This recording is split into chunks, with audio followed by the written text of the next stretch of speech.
দীঘা ভ্রমণ, রায়চক টু দীঘা।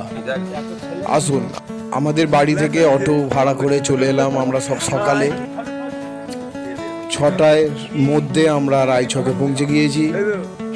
এই আমাদের সব টিমের ছেলেরা।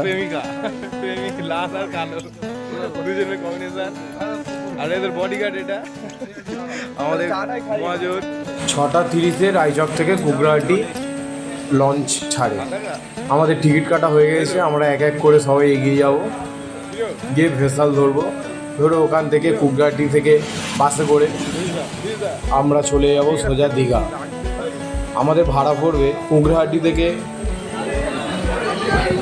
150 টাকা বাসে, আর ভেসাল ভাড়া 10 টাকা। মাঝে গাড়ি থামিয়ে কাঁথিতে আমরা একটু টিফিন সেরে নিলাম।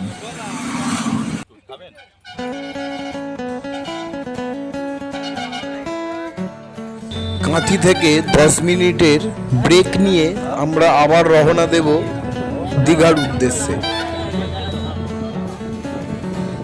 3 ঘন্টার ব্যবধানে আমরা নেমে গেলাম দীঘাতে।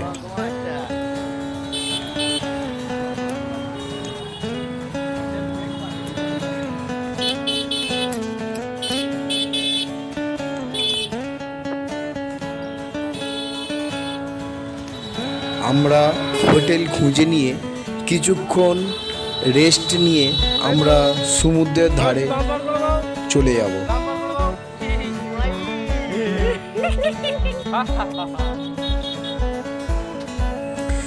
আমাদের ফুল টিম সমুদ্রের ধারে রওনা দিলাম। সমুদ্রের ধারে এসে দেখলাম প্রচণ্ড ভিড়।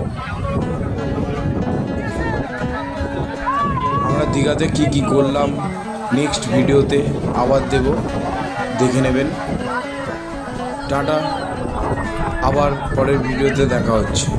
আজ মনে হচ্ছে দীঘাতে পশ্চিমবঙ্গের গোটা লোক চলে এসেছে।